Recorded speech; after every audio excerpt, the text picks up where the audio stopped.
ये बताइए कि सबसे ज्यादा विटामिन डी कहाँ होता है? सबसे ज्यादा विटामिन डी सूरज में। सबसे ज्यादा विटामिन डी बॉस के चरणों में। अरे सबसे परफेक्ट फिट अगर अन्नू भैया बदले गए तो शायद आप ही हैं, उसके अलावा कोई नहीं है। कि राइटर आपको देते हैं और आपको लगता है हाँ ये तो चेहरा आप ही बनते हो उसका, पर इस किरदार का चेहरा ऑलरेडी वैभव 4 सीजन से था और इतना सक्सेसफुल था। मुझे लगता है कि गुल्लक देखने वाला हर दर्शक इस बात से एग्री करेगा कि वो गुल्लक देख के कई बार रोया होगा। एक अच्छे एक्टर ने जो किरदार निभाया वो करने का मुझे मौका मिला। मैं आई थिंक अभी वहीं पर हूँ कि जहाँ मुझे पता है कि मेरा डायरेक्टर मुझसे क्या चाहता है। मेरे स्वभाव में नहीं है वो बहुत ऐसा स्टाइल, मतलब इमेजिन मैं ऐसे बैठा हुआ हूँ अभी। तो ये सारी चीज़ों ने बहुत एक्साइट कर दिया था गुल्लक में काम करने के लिए। मैं हमेशा जब भी वैभव को देखता था ना स्क्रीन पे, तो मुझे लगता था कि एक दिन मैं और वैभव भाई का रोल जरूर करेंगे। तुम किसी की मम्मी बदल दो, किसी के पापा बदल दो, ठीक है, तो आपने अन्नू भैया बदल दिए। अच्छा, मुझे भी शौक लगा ये गुल्लक में मामला सीरियस हो गया यार, अन्नू भैया बदल दिए तो कैसे बने अन्नू भैया? यार आपने एक सवाल में कई सवाल हाँ, क्योंकि गुल्लक इमोशन है ना, तो कई बार हम इमोशनल हो जाते हैं। कोई रीजन आपको बताया गया कि वो क्यों रिप्लेस किया जा रहा है, क्यों छोड़ गए या कुछ? नहीं, ये मैंने बहुत जानने की कोशिश की पर शायद मैं उतना बढ़िया रिपोर्टर नहीं तो मुझे मैं निकाल नहीं पाया। ये काम आपको करना पड़ेगा।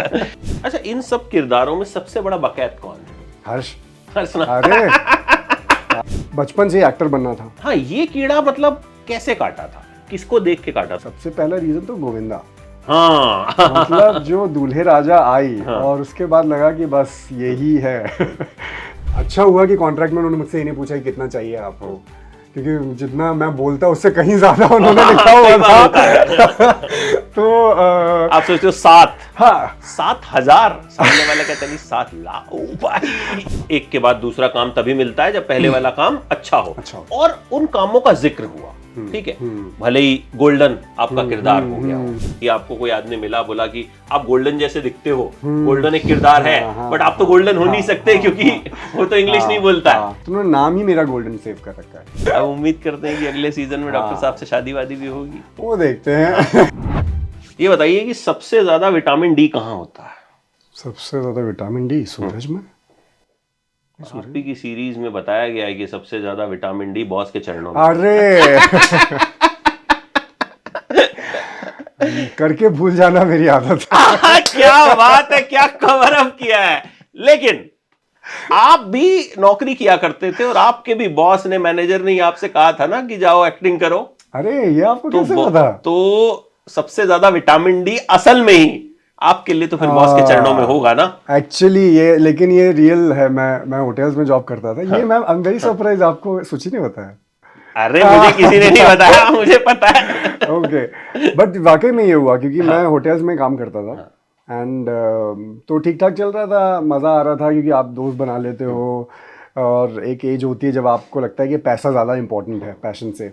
तो जॉब चल रहा था, बट एक दिन आई थिंक 1.5 साल हो गए जॉब में और मेरे मैनेजर ने मुझे बुलाया और बोला कि यार अनंत, सब सही जा रहा है, रिव्यू जब होता है ना आपकी परफॉर्मेंस का, सब सही जा रहा है, बढ़िया, तुम अच्छे एम्प्लॉई हो, लेकिन मैंने ना तुम्हें एनुअल फंक्शन में देखा होटल के, और तब आप एनुअली किसी भी ऑर्गेनाइजेशन में सेलिब्रेट करते हो तो स्टेज वगैरह मिलता है ये सब। तो कह रहा उस दिन से मेरे दिमाग में ये बात चल रही है कि मैं तुमसे कहूँ कि I think you should quit your job and do stage. और क्योंकि मैंने इतना केपेबल और इतना खुश तुम्हें कहीं नहीं देखा जितना तुम्हें स्टेज पे देखा। तो हाँ, मेरे साथ ये हुआ एक्चुअली यार। क्या नाम था उनका वैसे, याद है? समीर।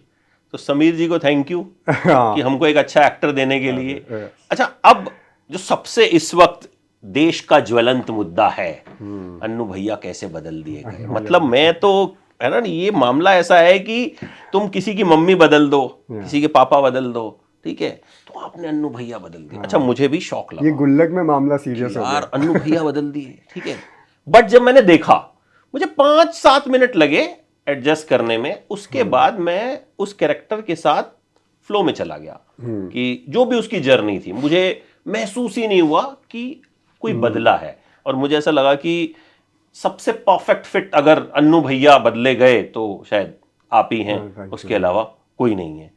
तो ये हुआ कैसे, मैं मतलब, क्योंकि ये बहुत लोग जानना चाहते हैं कि अनंत जोशी अन्नू भैया कैसे बने, वो क्यों गए, अगर आपको पता हो आप शेयर करना चाहें, आप कैसे आए, क्या इनहिबिशंस थे। बिकॉज गुल्लक मतलब सीरीज नहीं है, गुल्लक मतलब इमोशन, गुल्लक हाँ, मतलब जो है वो मैं कहाँ पे जाके टच करता है। मतलब मुझे लगता है कि गुल्लक देखने वाला हर दर्शक इस बात से एग्री करेगा कि वो गुल्लक देख के कई बार रोया होगा। ये मैं मतलब गारंटी से बोल सकता हूँ।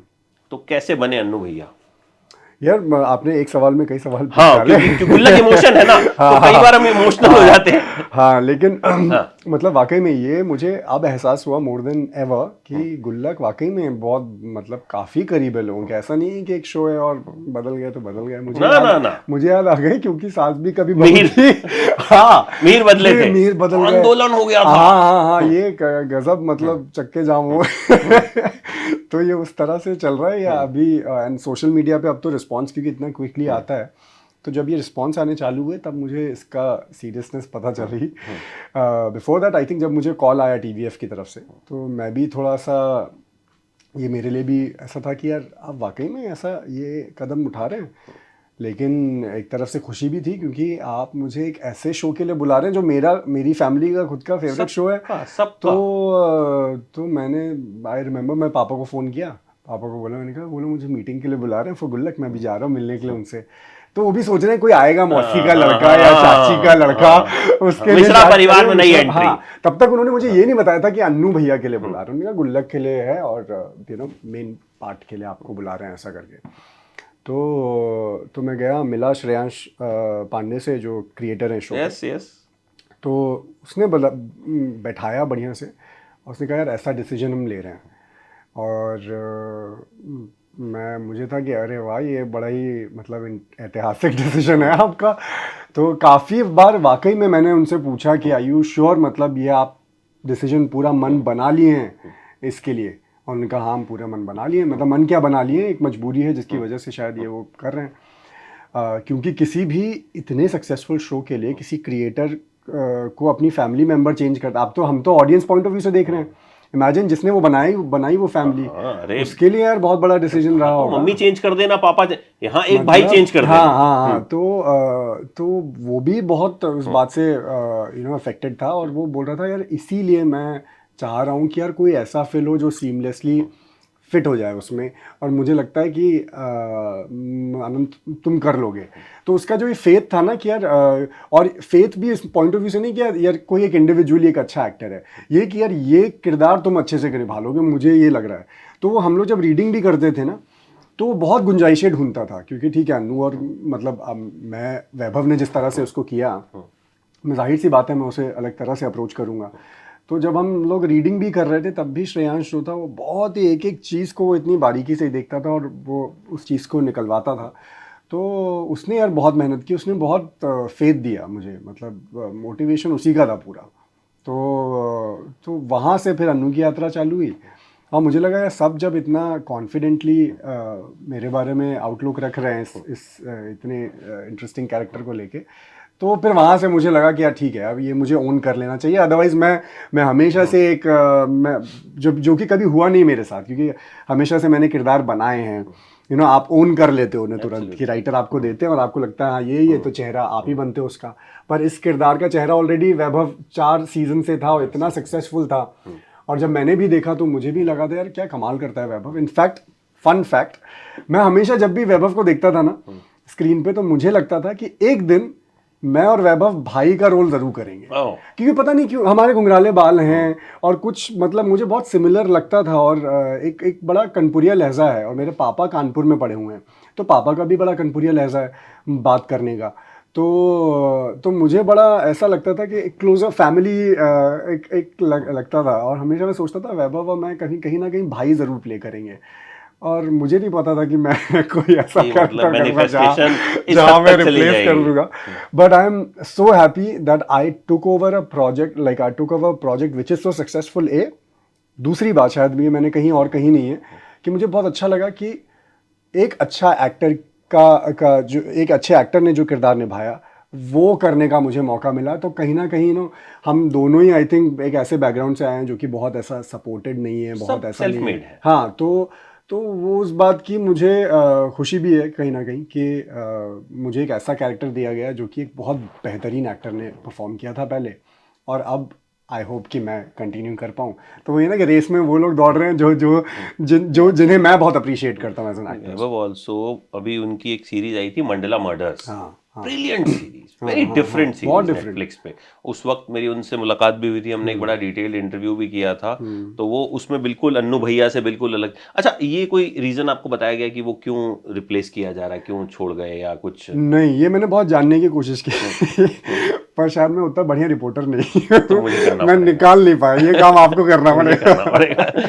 तो ये जब हिस्टोरिकल कैरेक्टर, हाँ तो यार ये डर नहीं लगा कि साला इतिहास ही ना बन जाऊं यार? अच्छी खासी दुकान चल रही है, हाँ ठीक है, मतलब मामला लीगल है भी चल गया, कटहल भी चल गया, 12th फेल ठीक भी है, चल इधर गई। योगी जी का हाँ किरदार भी चल गया, सब हाँ जगह से हाँ चारों तरफ से तारीफें जो है वो मुझे मिल रही हैं, हाँ। ठीक है। और यहां कहीं मैंने ऐसा कुछ कर दिया जो भाई अभी तो, ठीक है, मतलब हाँ, अभी शुरुआत ही पॉपुलैरिटी है। मिलनी हाँ शुरू हाँ, हुई बिल्कुल है, बिल्कुल। लोग पसंद कर रहे हैं कि हाँ यार बढ़िया एक्टर है। और ये ऐसा हम्म डिसीजन था कि हम्म मेक और ब्रेक। तो हम्म ये हम्म। डर नहीं था?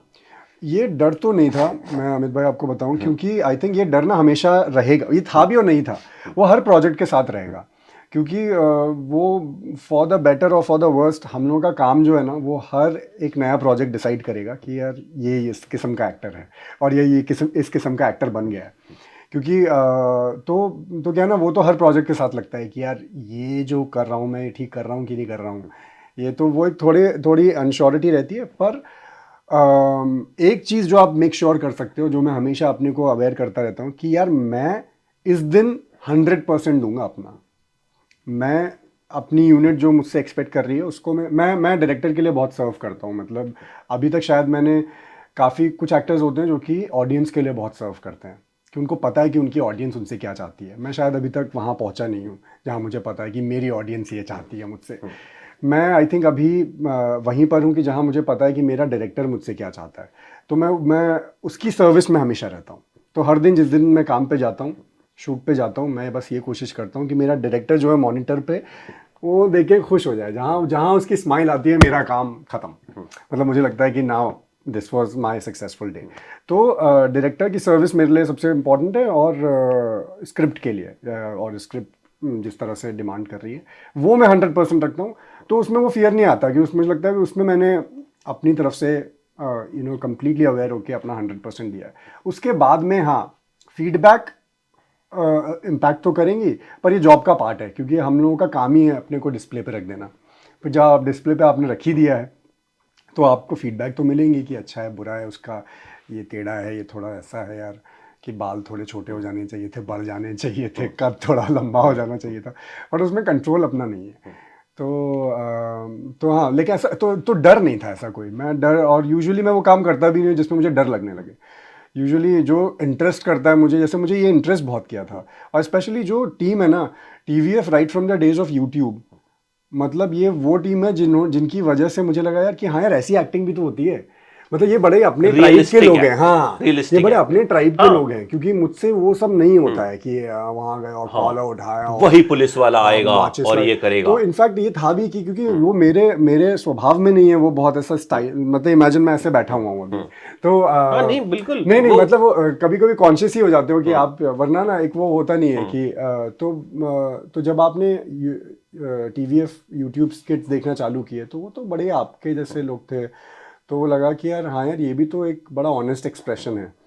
तो टीवीएफ के साथ काम करना, प्लस फिर actors like Jameel sir, Geetu ma'am, Sunita Rajwar, Harsh, तो ये सब लोग ना बड़े अपने, वैभव इंक्लूडेड, मतलब ये मेरे ट्राइब के एक्टर्स हैं मुझे लगता है। तो ये हमेशा इनका अच्छा काम देख के मुझे बड़ी खुशी होती थी, कि उससे अपने को भी होप मिलती है। तो ये आपके ट्राइब के लोग हैं। तो इनके साथ काम करना, ये सब, तो ये सारी चीज़ों ने बहुत एक्साइट कर दिया था गुल्लक में काम करने के लिए। तो डर कहीं ना कहीं जो था वो बहुत ही एक मतलब बहुत ही छोटी फीलिंग बन के रह गया था कहीं। अच्छा, इन सब किरदारों में सबसे बड़ा बकैत कौन है? हर्ष। हर्ष ना? अरे हाँ, अरे नीचे मिला था। अच्छा, हाँ हाँ हाँ हाँ हाँ, हर्ष, उसका ना उसका मेथड बड़ा इंटरेस्टिंग है। वो तो मतलब वो मज़े करता है, और मुझे लगता है कभी कभी यही होना चाहिए लाइक, क्योंकि शायद आप ये काम कर रहे हो मज़े करने के लिए। वो बहुत मज़े करता है, और स्पेशली गुल्लक आई थिंक उसके लिए ना, मतलब उसके लिटरली वो परिवार है। और तो वो वहाँ वो सेट पे जितने मज़े करता है, मतलब अगर उसका शोल्डर लगा है और आपका क्लोजअप है तो मजाल है कि आप एक बार में अपना शॉट दे दो, क्योंकि वो कुछ अलग ही करेगा। तो हाँ, सबसे बड़ा बकैत अपना छोटा भाई अमन। मुझे सुनीता जी का मैसेज आया, तो मैंने रिव्यू डाला ना आपने, तो उन्होंने लिखा कि अनंत अब थोड़ा रिलैक्स होगा, बहुत डरा हुआ। नहीं, पर वाकई में आई वुड से, क्योंकि आई थिंक वो शूटिंग करते वक्त तक कोई किसी तरह का कोई फीलिंग नहीं थी, कोई भय नहीं था, और सिलेक्शन हुआ तब भी नहीं, क्योंकि उसका खुशी थी, एक अपॉर्चुनिटी है ना आपके मेरे लिए। तो मैं तो उसको देख रहा था कि यार हाँ यार काम करते हैं और सब लोग श्योर है ना, बस रेडी है ना, ये करते हैं, सीन्स हो रहे हैं, मज़ेदार सीन्स हो रहे हैं, लिखाई इतनी अच्छी है कि कॉन्फिडेंस और आ जाता है कि सीन ही इतना बढ़िया है तो आप कितना गलत परफॉर्म कर लोगे। तो ये सब करते हुए शूटिंग हो गई, सब हो गई, मैं सबको खुशी खुशी बता रहा हूँ कि हाँ अब तो गुल्लक में मैं हूँ।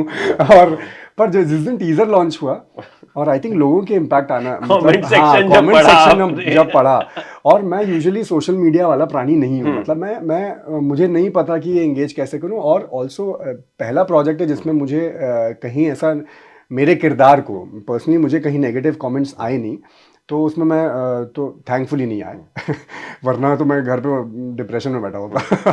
तो पर वहाँ पे ही कि वैभव को क्यों हटा दिया गया और अन्नू भैया क्यों चेंज कर दिए गए, तो एक्सेप्टेंस जब नहीं होती तो आपको लगता ही है कि यार ये आपने कहाँ हाथ डाल दिया, जो आप बोल रहे थे कि अच्छी खासी गाड़ी चल रही है, सब में आपको इतना प्यार मिल रहा है कि सब बिल्कुल ही भाव विभोर हो चुके हैं, लेकिन आप फाइनली ये क्यों कर लिया। तो मैंने अपने मैनेजर सुची को फ़ोन किया, मैं उससे भी बात की, तो बोली नहीं एक बार शो देखने दो लोगों को। और तो मैंने कहा नहीं पता, पर क्योंकि शो मैंने भी नहीं देखा है पूरा अभी तक, तो वहाँ से थोड़ा बेचैनी शुरू हुई, और बेचैनी फिर कंटिन्यू होती गई, क्योंकि वो आई थिंक वही है ना कि अननोन तो हमेशा डर लगता है, अंधेरे में तो सभी को डर लगता है, क्योंकि अननोन है ना, कुछ देखा ही नहीं है। तो फिर जब आपका रिव्यू आया तो फिर ऐसा, हाँ, तो सुनीता जी ने मुझे एक्चुअली फॉरवर्ड किया था। अच्छा, ओके। क्योंकि हम लोग जब स्क्रीनिंग नाइट पे मिले थे तो मेरा रिएक्शन उन्होंने शायद देख लिया था कि यार मैं अनश्योर हूँ कि अब लोगों को तो कैसा उन्होंने वही लगेगा। लिखा था कि बहुत टेंशन में था वो, थोड़ा रिलीफ होगा इससे। हाँ, but it did help, and unanimously अभी ये रिस्पॉन्स आ ही रहा है कि एक बार आप शो देखते हैं तो हाँ, आई थिंक आपको स्टार्टिंग के 2 मिनट या पहले, हाँ, 2, 4, scene 5 में, मिनट हाँ, आपको लगता है, आपको लगता and है then कि आप याद करते हो पहले, पर फिर आप शो के साथ और किरदार के साथ बह जाते हो, तो आई थिंक वो एक सक्सेस है मेरे लिए। एक मुझे श्रेयांश इज द पर्सन जिन्होंने आपका सिलेक्शन किया इस किरदार के लिए, या फिर कुछ और लोग भी इन्वॉल्व थे? अर्नाब तो इन्वॉल्व थे ही, क्योंकि उनके इजाज़त के बगैर तो कुछ होगा नहीं, पर हाँ, पर Sherry I think Shreyansh I would say mainly, and Abhay Raut जो डायरेक्टर थे जिन्होंने डायरेक्ट किया है सीज़न 5। तो अभय ने तो हर सीन उसके साथ पढ़ा, क्योंकि वो डायरेक्ट कर रहा था शो को, तो उसका और मेरा कंफर्ट होना बहुत ज़रूरी है, क्योंकि जिस तरह का comfort Geetu ma'am and Jameel sir और हर्ष शेयर करते हैं आपस में, फैमिली हो गई ना, and with the director as well, with the crew as well, क्योंकि वो उन लोगों के लिए पूरा सब परिवार है। 5वां सीजन, हाँ, मतलब, और 9 7 या 9 साल पहले शूट किया था इन्होंने, और तब से चलता है। तो मेरे लिए क्रू में आसानी से घुल मिल जाना, सबको पहचानना, वो काम हैंड होल्डिंग मेरी अभय ने किया, अभय राउत जो डायरेक्टर है।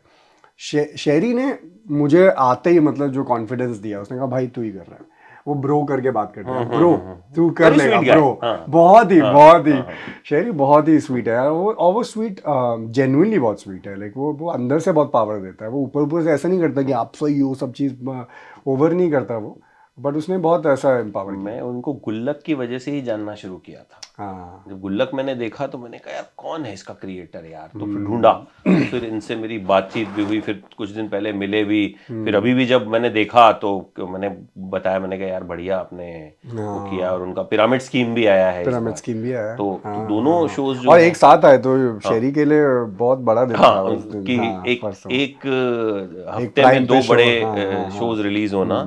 अच्छा, अब जब एक्सेप्टेंस आ गई, अब जब आप सोशल मीडिया पे कमेंट सेक्शन खोलते हैं तो 2 तरह के कमेंट हैं, ठीक है, एक तो है अन्नू भैया कैसे बदल दिए भाई एकदम, कि दूसरा कि यार लेकिन सीरीज देखो, देखने के बाद तुमको ये अच्छा लगे। ये कमेंट्स मैंने खुद पढ़े आज जब मैं रिसर्च कर रहा था, मैंने पढ़े। अच्छा, लोग ही उसमें लोगों को बता रहे हैं, डिफेंड कर रहे हैं कि नहीं यार सीरीज देखो, he is a very good actor, Anant Joshi is a very good actor, he has done very good job. तो इस तरह के कमेंट्स की तादाद अब आपको भी बढ़ती हुई नजर आ रही है? अब तो मैंने नोटिफिकेशन बंद कर दिए हैं। अब तो पढ़ना चाहिए बल्कि। तो मैंने थोड़ा नोटिफिकेशन बंद कर दिए थे, पर मैसेजेस हाँ पढ़ने में आते हैं, तो अब वो आते हैं। पर अब मामला थोड़ा जो है वो ढीला हो रहा है। मतलब मैं ज़्यादा स्ट्रेस नहीं ले रहा हूँ। आई थिंक पहले जब आया था तो थोड़ा इम्पैक्ट किया था मेरे को वो, क्योंकि वो शायद वो आदत नहीं है मुझे। क्योंकि पहले जितने भी किरदार किए तो उनके लिए प्यार ही मिलता था। हाँ, पहली बार मुझे लगा यार कि यार क्योंकि कहीं ना कहीं आप देखिए ना, आप ठीक है वैभव ने वो काम किया और बहुत बखूबी किया, पर इस सीज़न में वो किरदार मेरा था, तो मेरी फुल ओनरशिप थी उसकी तरफ से। और कोई जब audience, and I totally understand कि ऑडियंस भी उतना ही ओन करती है जब वो बाहर आ जाता है, तो उन्होंने एक तरीके से उन कमेंट्स ने ना उस किरदार की ओनरशिप मुझसे छीन ली। तो वो जो फीलिंग होती है ना कि अरे यार ये तो मेरा था, तो आई थिंक वो थोड़ा सा मुझे इम्पैक्ट किया था। बट बिसाइड्स दैट अंडरस्टैंडिंग की कि मुझसे ज़्यादा अहमियत शायद इस किरदार की ऑडियंस के लिए है, तो वो भी मुझे बहुत अच्छी तरह से इम्पैक्ट करता है इन अ वे कि मुझे पता है कि एक बार वो अपनाएंगे तो मुझे भी फुल होल हार्टेडली अपना लेंगे। तो अच्छा, वो होप है मेरे लिए ये इसलिए भी ये कैरेक्टर बहुत वो है बिकॉज मेरी फर्स्ट जॉब जो थी ना वो एज अ मेडिकल रैप थी।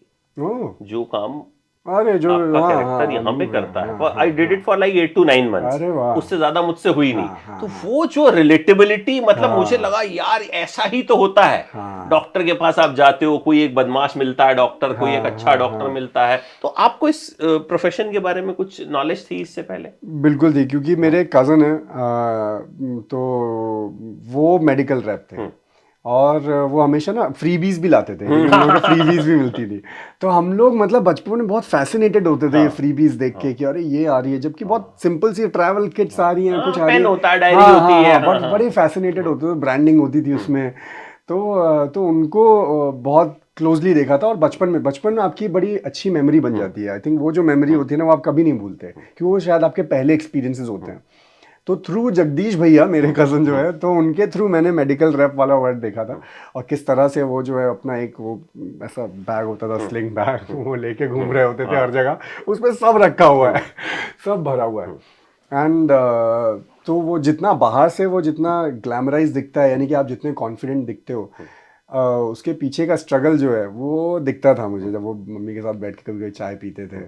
तो हाँ, तो ये थोड़ा क्लोजली मैंने वहाँ से बोरो किया। आपकी फैमिली में है गुल्लक के फैंस? अरे हाँ, क्योंकि अपनी भी वही 4 लोगों का परिवार, 2 भाई और मम्मी पापा। सेम है। तो हाँ, तो वो तो बहुत बड़ा रिलेटेबिलिटी फैक्टर है। एंड ऑल्सो प्लस क्योंकि पापा की पढ़ाई कानपुर में हुई, तो माहौल बहुत ही सिमिलर था, लाइक ह्यूमर बहुत सिमिलर है हम लोगों का। तो हाँ, हालांकि मेरी माँ आई थिंक शांति मिश्रा से बहुत डिफरेंट है। हाँ, वो पूरी ममत्व की मूर्ति है, लेकिन उसके लिए कुछ बुरा है ही नहीं। हाँ, वो कभी तहरी बनाएगी ही नहीं। हाँ, वो पालक पनीर से नीचे जाती नहीं। उनका वो डायलॉग आता है ना कि तुम मम्मी थोड़ा ही हो जो बिना पेमेंट के मजदूरी करोगे। तो वो कुछ चीजें ऐसी हैं इसमें जो ना आपको इंस्टेंट हिट करती है। वो तो हाँ, यार भाई, मतलब क्या लिखा है। फॉर एग्जाम्पल मेरे लिए, क्योंकि शायद मेरी मम्मी ने मुझसे कभी बोला नहीं, तो मैंने कभी सीखा नहीं। तो जब शांति मिश्रा, जब मम्मी ने बोला शो में, तो मुझे लगा अरे हाँ यार ये तो क्योंकि मम्मियाँ ना बड़ी साइलेंटली ये जॉब कर लेती हैं, तो it only takes a Shanti Mishra for to realize कि ना कि हाँ यार ये तो, हाँ ये बात तो आपने सोची नहीं। तो बनाते बनाते सिंपल तरीके से जो यही पावरफुल राइटिंग यहाँ पे काम करती है। आपको जो सटल उन्होंने बोला कि तो मम्मी थोड़ी हो जो बिना पेमेंट के काम करोगे, और आप सोचते हो कि यार आपको अपनी मम्मी के लिए बड़ा उस वक्त महसूस होता है कि अरे यार क्या सही इन्होंने बात बोली। अच्छा, आपकी पैदाइश नैनीताल की रही? नहीं, आगरा।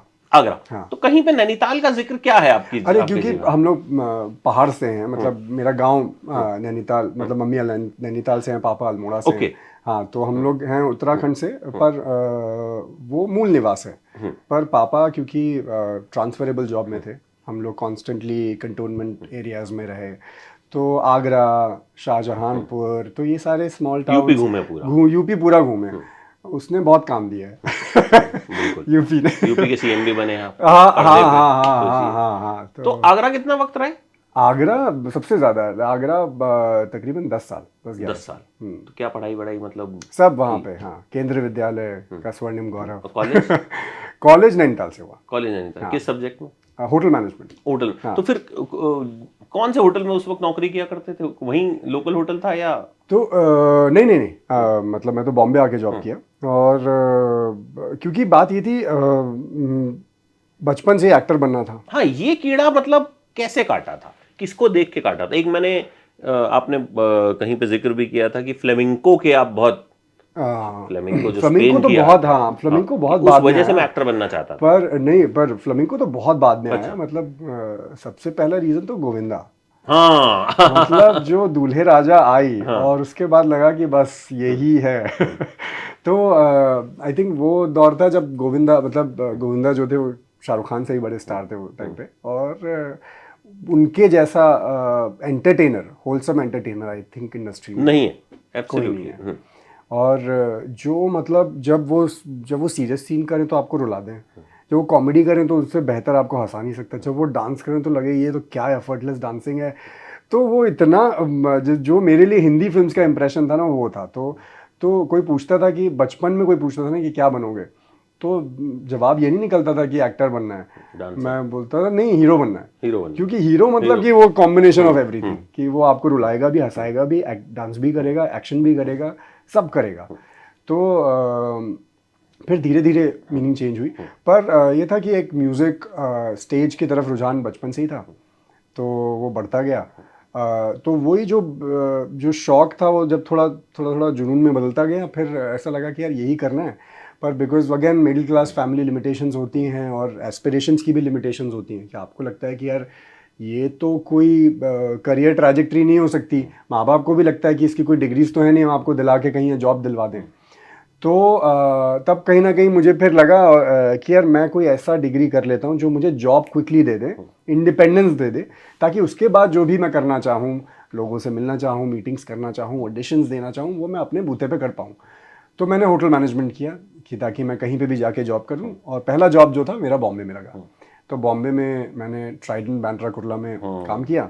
वहीं पे मेरे मैनेजर ने मुझे सलाह दी कि बेटा तुम जाओ यार। फिर हाँ, कैसे जर्नी स्टार्ट हुई? फिर वहाँ पे फिर क्या हुआ, फिर उसके बाद एक्चुअली वहाँ पे जर्नी स्टार्ट नहीं हुई, फिर उसके बाद वापसी हुई दिल्ली। अच्छा। हाँ, दिल्ली वापसी हुई, दिल्ली में थिएटर स्टार्ट किया मैंने। और यहाँ पे थिएटर, एक लोकेश जैन डायरेक्टर हैं दिल्ली में, और यहाँ पे इनके साथ मैंने इनका मंडला ज्वाइन किया। और थिएटर किया 4 साल करीब यहाँ पे। और फिर उसके बाद दिल्ली से ही और फिर सारे शौक बॉम्बे जाने के मिट गए, क्योंकि दिल्ली में थिएटर इतना जुनूनियत के साथ किया जाता है, मज़ा आ जाता है, और आप कहीं खो से जाते हो यहाँ पे। तो मैं बड़ा ही रच बस गया था यहाँ पे। फिर उसके बाद ऑडिशन हुआ एक दिल्ली में, जो कि शौकिया ऐसे देने के लिए चले गए सबके सब, कि एक्टर्स हैं जा रहे हैं ऑडिशन देने की, ये भी एक देख लिया जाए प्रोसेस क्या होता है। ऑडिशन दिया, उसके बाद बुलावा आ गया। With in I think audition देने के 7 दिन बाद मुझे करीब बुलावा आ गया था। मैं बॉम्बे गया तो उन्होंने तुरंत कॉन्ट्रैक्ट रखा हुआ था। अच्छा हुआ कि कॉन्ट्रैक्ट में उन्होंने मुझसे ही नहीं पूछा कि कितना चाहिए आपको, क्योंकि जितना मैं बोलता उससे कहीं ज़्यादा उन्होंने लिखा हुआ था। तो आप सोचते हो 7? हाँ, 7,000, सामने वाले कहते नहीं 7 लाख। ओ भाई। हाँ, तो थैंक गॉड, क्योंकि आप थिएटर के स्टैंडर्ड से मांगते जो मांगते, उन्होंने कमर्शियल स्टैंडर्ड से लिखा हुआ था। तो बस उसके बाद से बॉम्बे हुआ, फिर काम से काम निकलता गया। चला गया। हाँ, तो कई बार जब लोग पूछते भी हैं कि स्ट्रगल का फेज क्या रहा, तो मेरा किस्मत से मैं कहूँगा बहुत बड़ा साथ रहा ऊपर वाले का, कि दरवाज़ों में ऐसा नहीं हुआ कि खटखटाना पड़े और लोग दरवाजे नहीं खोल रहे। तो मुझे लोगों का साथ बहुत मिला, लोगों ने बहुत ट्रस्ट किया, right from my manager for example. मतलब लोगों ने बहुत ट्रस्ट किया। मेरी तो उल्टी कहानी है, जहाँ मैं हताश होता था वहाँ पे लोग बोलते थे कि अरे नहीं यार, तू इसी के लिए बना है, यही कर। तो वहाँ पे कहीं कोई ऐसा नहीं मिला जो कि बोले कि नहीं बेटा तुम नहीं कर पाओगे। एक आपको लगता है आप एक ऐसे दौर में आए जहां पर जो एक डिफरेंस, जैसे आपने कहा हीरो, ठीक है, बट आपने 12th फेल भी की, ठीक है, आपने मामला लीगल है भी किया, ठीक है, आपने वहां पे किरदार निभाए, ठीक है, अब वो किरदार भले ही हीरो नहीं था, बट कहीं ना कहीं उस किरदार का इम्पैक्ट हुआ। हाँ। एक के बाद दूसरा काम तभी मिलता है जब पहले वाला काम अच्छा हो, और उन कामों का जिक्र हुआ, ठीक है। भले ही गोल्डन आपका किरदार हो गया हो, ठीक है। तो कहीं ना कहीं आप एक ऐसे दौर में आए जहां पर आपने कैरेक्टर्स बिल्ड किए कि अच्छा ये कैरेक्टर है, लोग आपसे मिल रहे हैं। एक जगह मैंने पढ़ा कहीं कि आपको कोई आदमी मिला, बोला कि आप गोल्डन जैसे दिखते हो, गोल्डन एक किरदार है, बट आप तो गोल्डन हो नहीं सकते क्योंकि वो तो इंग्लिश नहीं बोलता है ना। तो आपको लगता है कि ये जो दौर रहा ये कहीं ना कहीं लकी रहा, और आपको किरदार मिलते गए और उनका इंपैक्ट होता गया। तो वो जो एक होता था कि भाई मैं आऊंगा तो मैं या तो मैं हीरो बनूंगा किसी हीरोइन का, या फिर मैं कुछ नहीं करूंगा। तो वो दौर कहीं ना कहीं मुझे तो अमित भाई लगता है कि अच्छे राइटर्स का दौर तो हमेशा से था। अच्छे एक्टर्स को अच्छे राइटर का साथ मिल जाना बहुत जरूरी है, और मैं तो कहूँगा मीडियोकर एक्टर को भी अच्छे राइटर का साथ मिल जाए तो बस वो उड़ जाता है। तो आई थिंक मेरी जो किरदारों की राइटिंग थी, right from Kathal to even Golden for example, Siddharth sir, मतलब वो इतना मुझे लगता था ठीक है ये क्या ही होगा। पर कहीं ना कहीं एज अ मेकर जब सिद्धार्थ सर उसको लिख रहे थे, गोल्डन को लिख रहे थे, उनके दिमाग में क्लियर ट्रैजेक्टरी थी कि क्यों लिख रहे हैं, उसकी वजह क्या है उस शो में। तो हर किरदार जो मैंने किया उसका एक बड़ा सॉलिड रीजन था उनमें एग्जिस्ट करने का, वो भीड़ का हिस्सा नहीं था। भीड़ का हिस्सा नहीं था, yes. तो उस वजह से क्या हुआ, और उसको अगर आप ईमानदारी से निभा लो, अगेन जो मैं in the service of director रहता हूँ कि अगर मैंने उसके विजन को साकार कर दिया तो बस आई थिंक वो फिर ऑडियंस को दिख जाता है। एंड फिर और कुछ किस्मत का ही है कि वो स्ट्राइक कर गया हमेशा। In fact very smaller role like Golden, तो वो हमेशा लोगों को ऐसा याद रहा कि लोग गोल्डन मतलब याद ही रखते हैं। कईयों ने मेरा नाम, मेरे दोस्तों ने जो दोस्त इंडस्ट्री से जो बने, जिन्होंने देख के जब शो देखा उसके बाद मैसेजेस वगैरह चालू किए, तो उन्होंने नाम ही मेरा गोल्डन सेव कर रखा है। तो वो जुड़ गया। फिर कटहल हो गया, फिर 12th फेल हो गए। yes. हाँ, तो 12th फेल तो आई थिंक वो बहुत ही इतनी बढ़िया रिटन स्क्रिप्ट है कि उसमें हर एक किरदार आप उठा लें तो वो बड़ा मेमोरेबल किरदार हो जाता है। और प्लस विधु विनोद सर का ट्रस्ट रख पाना कि भाई नहीं ये नरेटर ये बनेगा मेरी फिल्म का, तो वो मेरे लिए बहुत बड़ी चीज़ थी। मेरे लिए था कि अरे वाह ये फिर वहाँ पे कोई हीरो और सपोर्टिव, मुझे लगता है वो डिमार्केशन शायद अब धुल गई है, वो धुल गई कहीं ना कहीं। जो अब जो दौर चल रहा है ना, अब हम किरदारों को ज्यादा याद रखते हैं, और किरदार कहीं ना कहीं बड़े सारे हीरो से ज्यादा पॉपुलर है। हाँ, यू एग्री? हाँ, बिल्कुल बिल्कुल, एब्सोल्युटली। आप किसी भी जितने भी हम बढ़िया एक्टर को देख, जो भी जिनको भी आज हम एक अच्छे एक्टर की कैटेगरी में देखते हैं, बिकॉज एक अच्छे किरदार को निभाने के लिए अच्छे एक्टर की बहुत ज़रूरत है, जो ये समझ पाए कि वो क्योंकि काफ़ी लोग आई थिंक इस तरह भी देखते हैं कि क्योंकि वो मेन किरदार नहीं कर रहे तो मैं इसमें अपना 100% नहीं दूंगा, जो कि मेरी प्रिंसिपल्स के तो बहुत अगेंस्ट जाता है। क्योंकि मुझे लगता है कि नहीं, मेरा किसी भी स्मॉलर से स्मॉलर, और भले वो मेरा कैरेक्टर नहीं हो, मैं पीछे खड़ा हूँ, और उसमें 100% मोमेंट पे होना बहुत ज़रूरी है। जैसे अभी मामला में मतलब मेरे डायरेक्टर का फीडबैक आया था उस पर, तो वो मुझे बहुत अच्छा लगा जब मेरा डायरेक्टर रिस्पॉन्ड करता है कि मैं बहुत पीछे हूँ कहीं पे, मुझे स्कूटर स्टार्ट करना है। ऐसा एक सीन था, वो कहीं लिखा नहीं हुआ है, स्क्रिप्ट में कहीं कुछ लिखा नहीं हुआ है, पर ये था कि मुझे पीछे खड़ा होना है क्योंकि मुझे एक कॉन्वर्सेशन सुननी है, ऐसा करके। पर मेरे हाथ में स्कूटर था, अब मैं स्कूटर का क्या करूँगा वो मेरे ऊपर था। तो वही था कि अब उसमें 100% होना, तो वहाँ पे मैंने पीछे अपनी एक कहानी बना दी कि वो स्कूटर स्टार्ट ही नहीं हो रहा है। और उसमें वो पीछे जो फिजिकल कॉमेडी हुई है, तो वो बोल रहे थे कि मैं कितनी बार सोच रहा था कि मैंने फोकस पीछे क्यों नहीं की सादा।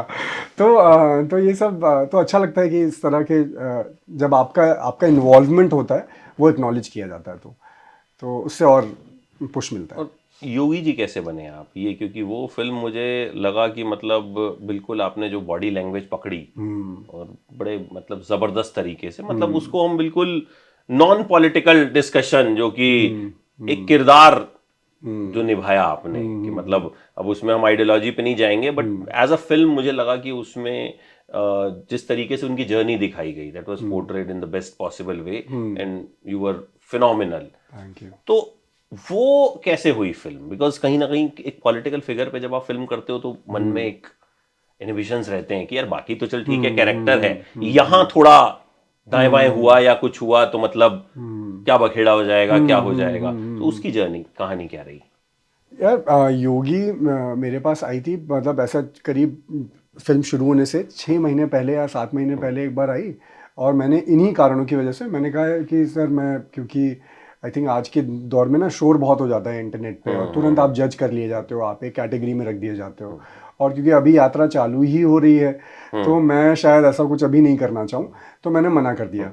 फिर I think some other actor got involve, really senior actor got involve in the film, and then पर कुछ फिर हुआ, शूटिंग उनकी चालू भी हुई थोड़े टाइम के लिए, और फिर अचानक से मुझे कॉल आता है कि बहुत कुछ रिव्यू हुआ है स्क्रिप्ट में और ये सब रिवाइज हुआ है, आप एक बार ये स्क्रिप्ट पढ़ो। तो वैभव विशांत, जिन्होंने मामला की भी कास्टिंग की, कई मेरे मेरे ज़्यादातर फिल्म्स एंड शोज़ की कास्टिंग उन्होंने की, उन्हीं का फ़ोन आया, वही कास्टिंग कर रहे थे इसकी। और उन्होंने कहा यार एक बार तू स्क्रिप्ट पढ़ ले, उसके बाद मन बनाना, मतलब मैं बोल ही नहीं रहा कि तू कर, बस एक बार स्क्रिप्ट पढ़ ले। तो मैंने पढ़ी स्क्रिप्ट, और स्क्रिप्ट पढ़ी, और आई रियलाइज़ कि यार ये तो बहुत ही मतलब ये किसी भी एक पॉलिटिकल पार्टी की जर्नी नहीं बता रहे हैं। रादर फिल्म वहाँ रुक जाती है द मोमेंट ही गेट्स इनटू पॉलिटिक्स, बट एक इंडिविजुअल जर्नी है, बहुत ही इंटरेस्टिंग है। क्योंकि ये सवाल मेरा भी था कि यार एक योगी ने पॉलिटिशियन बनने की क्यों सोची, एक तो एक आम आदमी ने योगी बनने की क्यों सोची, फिर योगी ने पॉलिटिशियन बनने की क्यों सोची। तो ये जो पूरे कई सवाल थे, and the script answered that beautifully. एक जर्नी, एक लाइफ जर्नी थी जो बड़ी अनयूजुअल है। हम एक आम आदमी को बड़ा अमीर आदमी बनते हुए देख सकते हैं, ये सब एक जर्नीज हम देखते आए हैं, बट ये बड़ा ही ट्रैजेक्टरी एक ऐसी है कि आप एक बड़े घरेलू ज़िंदगी में रह रहे होते हो, फिर आप रिनाउंस कर देते हो वर्ल्ड को, फिर आप रिनाउंस्ड संसार से, उस अलग रेल्म से दोबारा से एक पॉलिटिकल वर्ल्ड में आते हो, और आप मतलब इंडिया के सबसे बड़े, सबसे पॉपुलेटेड स्टेट के सबसे लव्ड सीएम बनते हो। तो ये फैसिनेटिंग फैक्टर्स थे, जो कि रिगार्डलेस, अगर मैं अपने जजमेंट्स और अपने पॉलिटिकल आइडियोलॉजीज बिल्कुल हटा दूँ और मैं सोचूं कि हाँ यार ये तो है, सोचने वाली बात है, तो स्क्रिप्ट ने वो सब मुझे बखूबी जवाब दिए।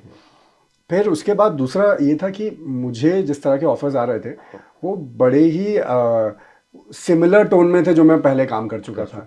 और फिर 12th फेल के बाद से तो हीरो का दोस्त बहुत ही ऐसा होने लगा कि यार कि नहीं यार, सपोर्टिंग में अगर कोई चाहिए तो वो लगातार आए ही जा रहे हैं। तो कहीं ना कहीं थोड़ा मन में ये भी था कि यार मुझ पे कोई भी एक प्रमुख किरदार को लेके, और वो भी किसी बायोपिक को लेके, किसी भी एक्टर के लिए बायोपिक करना एक बहुत एक माइलस्टोन होता है। तो कहीं ना कहीं शायद मेरा सारा फोकस उस पर चला गया कि यार कोई मेरे स्किल सेट पे इतना ट्रस्ट कर पा रहा है कि मुझे इतना इम्पोर्टेंट रोल दे रहा है, और तो मुझे वो करने में, तो आई थिंक वो मतलब उसने मुझे बहुत एक्साइट किया, and I said yes immediately. और यूनिट ऑलरेडी रेडी थी, और मैं गया, शूटिंग स्टार्ट हुई, और हमने बहुत ही बढ़िया से पूरा रिसर्च वर्क हुआ उस पर। और सबसे ज़्यादा आई थिंक मैंने एज एन एक्टर जो मेहनत की है, क्योंकि उनका जो चाल चलन, हाव भाव, सोचने का तरीका मुझसे बिल्कुल विपरीत है। मतलब मैं उनकी तरह बात करने से लेके, मतलब मेरा कुछ नहीं मिलता, मेल ही नहीं है हम लोगों का। इनफैक्ट जब मैंने अपने भाई को बताया कि मैं ये कर रहा हूँ, तो बोल रहे तुझे क्यों लिया है उन्होंने। हाँ। मतलब सबसे पहला सवाल ये था कि दिखोगे नहीं आप, हाँ, उसमें कोई बिलीव नहीं करेगा कि आप कर सकते हो। हाँ, तो मेरे भाई का भी यही था कि क्योंकि वो भी सिनेफाई, मतलब उसको भी बड़ा पसंद आता है एज एन ऑडियंस, वो भी सिनेमा देखता है, वो भी अच्छी फिल्में देखना चाहेगा। तो उसका याद है, बट तुझे क्यों लिया यार उन्होंने यार। तो मैंने कहा पता नहीं, तुझे तो खुश होना चाहिए ना, मुझे तो फिल्म मिल रही है लेकिन नहीं, तुझे क्यों लिया। तो वो था, लेकिन जिस तरह से कुछ तो हुआ, और ढले हम लोग, मतलब राइट फ्रॉम रविंद्र जी जिन्होंने डायरेक्ट किया, एंड मेहनत की, और पर जितने लोगों ने फिल्म देखी, मुझे अभी भी काफ़ी लोग मिलते हैं, और जिन्होंने फिल्म देखी है वो यादगार रही है, उनके दिमाग में रही है वो परफॉर्मेंस। तो और मुझे इस बात की खुशी रही कि एक ऐसा अनुभव एज एन एक्टर मुझे मिला जो कि शायद अभी तक नहीं, मेरी लाइफ में नहीं जुड़ा हुआ था। तो इसके लिए बाल मुंडवाए थे या मेकअप था वो? नहीं, बाल मुंडवाए थे, सीन में मुंडवाए थे। लाइक रविंद्र सर और ये कहीं ना कहीं मेरी भी ख्वाहिश थी, क्योंकि एक तो 2 रीजंस थे। एक तो गर्मी में शूट करो, अगर आप पैच लगाओ तो वो आफत है, मतलब वो। और दूसरा ये कि रविंद्र सर को एक सीन चाहिए था जिसमें कि मुंडन हो रहा है, जिसमें कि बाल मुंडवाए जा रहे हैं। अब वो बिना मुंडवाए तो नहीं, फिर वो फेक लगता अगर वो किसी और का करते क्लोजअप और ये सब। तो आई सेड कि सर आप कर दो, आप लीनियरली शूट प्लान करो, और आप ये कर दो। तो हम लोगों ने वाकई में लीनियरली पूरा शूट प्लान किया, और बाल सीन के वक्त में चलते हुए सीन में मुंडवाएगा। वो भी एक होता है कि उस दौरान कुछ और काम कर नहीं सकते। हाँ वो तो हुआ ही, हाँ हाँ हाँ, तो काफ़ी प्रोजेक्ट्स हाँ हुए हैं। तो मुझे अभी भी आपसे बात करते करते एक सीन याद आ गया उसका, कि जिसमें वो बैठे होते हैं तो कोई उनसे कहता है कि आप वहां जाके खड़े हों, तो उसने कहा कि अभी हम बैठे हैं तो तुम यहाँ तक पहुंच गए, और अगर हम खड़े हो जाएंगे तो सोचो क्या होगा। कुछ इस तरह का एक बड़ा इम्पैक्टफुल सीन था। तो योगी जी से कभी मुलाकात हुई फिल्म के बाद? कभी नहीं हुई कि ये मिलना ही नहीं हुआ कभी? चलिए, हो सकता है वो भी मिलेंगे आपसे। आई होप कि उन्होंने देखी हो, मतलब देखी होगी, ऐसा नहीं है, देखी होगी तो मतलब आई एम श्योर कि वो भी कहेंगे कि हाँ यार, मतलब मुझे अगर कोई प्ले कर सकता था तो तुम ही प्ले कर सकते। अच्छा, अभी और क्या कुछ पाइपलाइन में है जिसके बारे में बात की जा सकती है? यार अभी तो नेटफ्लिक्स का एक शो है जो कि मैं बड़ा एक्साइटेड हूँ उसके लिए, क्योंकि मैं इनके शो, मेकर्स के शोज जो है बचपन से देखते आया था। तो जेडी मजीठिया और आतिश कपाड़िया, तो मैं खिचड़ी, सारा भाई वर्सेस सारा भाई, ये मेरा मतलब फेवरेट टेलीविजन था ग्रोइंग अप। तो इन लोगों के साथ काम करना मेरे लिए, लॉन्च हुआ था अभी ये शो, जो अभी अनाउंस हुआ, हाँ, तो चुंबक करके एक शो आ रहा है। कास्ट आप मतलब उन्होंने चुन चुन के जो है इंडस्ट्री में से हर एज ग्रुप के लोगों को उठाया, और तो वो यार शूट करने में, परफॉर्म करने में और ओवरऑल टीम में काम करने में बहुत मज़ा आया। And some of my favourite actors are in the show, और एंड सबसे फेवरेट तो मेरे आई थिंक आतिश कपाड़िया हैं, जो कि राइटर और डायरेक्टर हैं शो के, और उनका एक्टिंग स्टाइल बहुत डिफरेंट है, उनका वर्ल्ड ही बहुत डिफरेंट होता है बड़ा। ये लाइक आप खिचड़ी के हंसा उठा लें, तो आप सारा भाई वर्सेस सारा भाई के किरदार उठा लें, तो रोशेश उठा लें, तो एक वो किरदार बनाते हैं। तो आई थिंक वो ऐसा नहीं है कि नेचुरल, मतलब वो कोई आपको राह चलते वो किरदार मिल जाएंगे, नहीं, वो होंगे लेकिन उनका थोड़ा सा एग्जैजरेटेड वर्जन वो होंगे। तो चुंबक के लिए बहुत एक्साइटेड हूँ। और छावा के बाद लक्ष्मण सर एक फिल्म डायरेक्ट कर रहे हैं, उसका मैं एक हिस्सा हूँ, और बड़ी प्यारी फिल्म है, किरदार बहुत इंटरेस्टिंग है। तो लक्ष्मण सर के साथ काम करना पर से मुझे बहुत, कमाल के डायरेक्टर हैं, मतलब वो अलग ही वर्ल्ड जो है वो क्रिएट करते हैं। हाँ, और वो अपने वर्ल्ड को बहुत अच्छी तरह समझते हैं। हाँ, उसकी अंडरस्टैंडिंग उनको बहुत है, और जिस तरह से, more than that I think, जिस तरह से वो लोगों को सेट पे ट्रीट करते हैं, मतलब मैंने उनके लेवल का डायरेक्टर इस तरह से एंगेज होते हुए नहीं देखा है सेट पे। ये दो चीजें मेनली, एक वेब शो है और एक फिल्म है जिन पे अभी फिलहाल जो है बात की जा सकती है, और बाकी चीजें तो अब तो गुल्लक के अगले सीजन को लेके कॉन्फिडेंट हो गए होंगे। मेकर्स तो हैं। मेकर्स तो हैं। अब उम्मीद करते हैं कि अगले सीजन में डॉक्टर साहब से शादी वादी भी होगी, वो देखते हैं कि क्या होता है क्या नहीं होता, क्योंकि मतलब लग रहा है कि अब मामला जो है वो थोड़ा सा कैंप से आगे बढ़ेगा। मिश्रा जी चाह भी रहे हैं कि बड़ा घर लिया जाए, ताकि जो है कल को बेटे की शादी करनी है। तो ये तो मेरे ख्याल से मतलब अब इस तरह के शोज हो गए हैं कि जो लोग बस ये जानना चाहते हैं कि इनकी जिंदगी में जो है आगे क्या होगा। ठीक है, सेम मामला में भी मतलब इनफैक्ट अभी से ही ऑलरेडी काफ़ी वो आ गए कि 2 एपिसोड गुल्लक के आए हैं अभी, और गुल्लक के एपिसोड में भी अन्नू और प्रीति के बीच में एक डिस्कशन है, जहाँ से वो एक्चुअली स्पार्क शुरू होता है, वो है रति के समोसे। और मामला में जो है वो आनंद के समोसे और मंगेश के समोसों पे शादी टूट चुकी है। तो सबसे इंटरेस्टिंग जो फीडबैक आ रहा है कि समोसों का आपकी लाइफ में क्या लेना देना। समोसे पसंद है वैसे? समोसे बहुत पसंद है यार, मतलब समोसे तो हाँ वाकई में समोसे सभी को पसंद होंगे। मैं तो विदेश जाके भी अगर कहीं किसी मेन्यू में लिखा होता है समोसे, भले वो मिडिल ईस्टर्न क्यों ना हो, जरूर ऑर्डर करता हूँ। हाँ, मैं अभी वियतनाम गया था, तो वहाँ एक चाय वाला मिल गया, नाम ही था चाय वाला, और इंडियन लड़के थे, वो चला रहे थे उसको, ठीक है। तो वहाँ अपना छोटे छोटे समोसे, राजमा चावल, मैंने कहा अरे वाह यार, मतलब पूरे फुकॉक में, मतलब जो है वहाँ पे सब अंग्रेजी फिरंगी रेस्टोरेंट्स के बीच में एक अपने चाय वाले, और वहाँ दुनिया भर के इंडियन जो है खड़े हैं, सब राजमा चावल और ये वो सब खा रहे हैं। तो वो समोसा तो खैर अलग ही इमोशन है, मतलब वो सबके लिए। अभी तो आजकल हम कितनी रील्स देखते हैं, अमेरिका में ये इंडियन समोसे वाला है, ये है वो है, दुनिया भर के। तो अच्छा, वैसे इन जनरल आप, जैसे गुल्लक बहुत लोगों का फेवरेट शो है या हमारे साथ चलता आ रहा है, आपसे अगर पूछूं कोई एक ऐसा शो जो जिसको लेके आप एक्साइटेड रहते हैं कि यार इसका अगला सीजन जो है उसमें क्या होगा, मैं ये देखना चाहता हूँ? हिंदी शो कोई सा भी, आपकी मर्जी। अगर मैं मतलब ये एक्साइटमेंट की बात करूं तो एक टाइम था जब ब्रेकिंग बैड आया था, तो तब मैं बड़ा एक्साइटेड रहता था लाइक ब्रेकिंग बैड के हर एक सीजन को लेके। एंड आई थिंक फिलहाल के दिनों में मुझे द वाइट लोटस करके एक सीरीज़ है, उसने बड़ा एक्साइट किया था कि मुझे रहता था कि इसका नेक्स्ट सीज़न कब आएगा, क्योंकि बहुत बढ़िया एक्टिंग है, बहुत बढ़िया कहानी है। और तो हाँ, ये 2 शोज़ हैं जो मुझे जब ऐसा था कि उत्सुकता होती थी कि यार इसका नेक्स्ट सीज़न कब आ रहा है इसका नेक्स्ट एपिसोड। तो वक्त मिल पाता है देखने का, कंज्यूम करते हैं ओटीटी वगैरह? मैं वैसे इन जनरली मैं बहुत ज़्यादा वक्त मिले ना मिले मैं बहुत देखता नहीं हूँ, बहुत ही सेलेक्टिव चीज़ें होती हैं। इम्पैक्ट ना हो जाए नहीं अपने वो performance नहीं वो आई थिंक पता नहीं कुछ आदत में मैं बहुत ना ज़्यादा फिल्में देखता हूँ बहुत, क्योंकि मैं अपने दोस्तों के साथ बैठता हूँ एंड आई थिंक वो बहुत ज़्यादा एजुकेटेड है फिल्मों और सीरीज़ के मामले में। वो उन्होंने स्टडी की होती है इन सबको और बड़ा अच्छा लगता है उनके साथ वो बात करने में। बट समहाउ वो है नहीं, मैं भले ही खाली बैठूंगा या फिर पढ़ लूँगा, लेकिन हाँ, मैं देखने में बहुत ज़्यादा ऐसी कोई ख़ास रुचि है नहीं। तो वो शुरू से ही है, बहुत ज़्यादा ऐसे टीवी फिल्म्स या बहुत देखा नहीं है। लेकिन मुझे अब 2 शोज का बड़ा इंतजार है, मामला लीगल है का अगला सीजन और गुल्लक का अगला सीजन। अरे वाह। ठीक है, और मेरे साथ साथ बहुत लोगों को इंतजार है कि हाँ, भाई त्यागी जी जो हैं वो अब फिर से फिर से आ जाए। वकालत वाले चैम्बर में आ गए हैं, तो क्या होगा।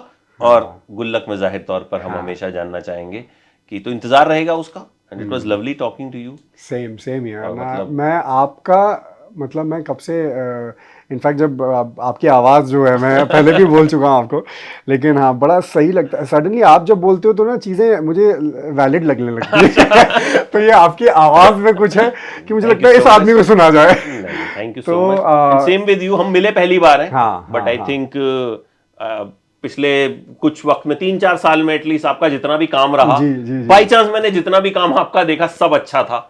तो ऐसा भी होता है भाई, ऐसा नहीं है कि कोई इन्होंने मुझे समोसे खिलाए हैं, ठीक है, जेन्युइनली अच्छे एक्टर हैं।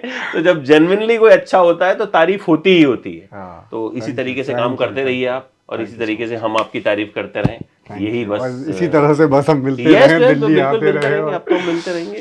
So thank you so much. और जब नेटफ्लिक्स वाला वो शो आएगा तब जरूर मुलाकात करेंगे। बिल्कुल करेंगे, और उस पे जो है लंबा चौड़ा डिस्कशन फिर से करेंगे। वो तो बहुत ही अलग किरदार है, वो तो आई थिंक आपको लगेगा कि अरे ये नहीं, मैंने देखा था उसका लॉन्च, बहुत सारे एक्टर्स जो हैं वो स्टेज पे आए थे। और सबसे बड़ी बात ये थी कि पहली बार किसी ने सोचा कि यार ये यूपी का लौंडा तो मैं बहुत प्ले करता रहता हूँ, मतलब ये आई थिंक ये बन ही गया है कि सर यूपी का लड़का है। तो लेकिन आतिश और जेडी का मुझ पे बिलीव कर पाना कि नहीं यार इसको Parsi character with a Parsi dialect, तो वो मुझे इतना मजा आया करने में, क्योंकि वो नयापन, एक नया लैंग्वेज, एक नया डायलेक्ट है।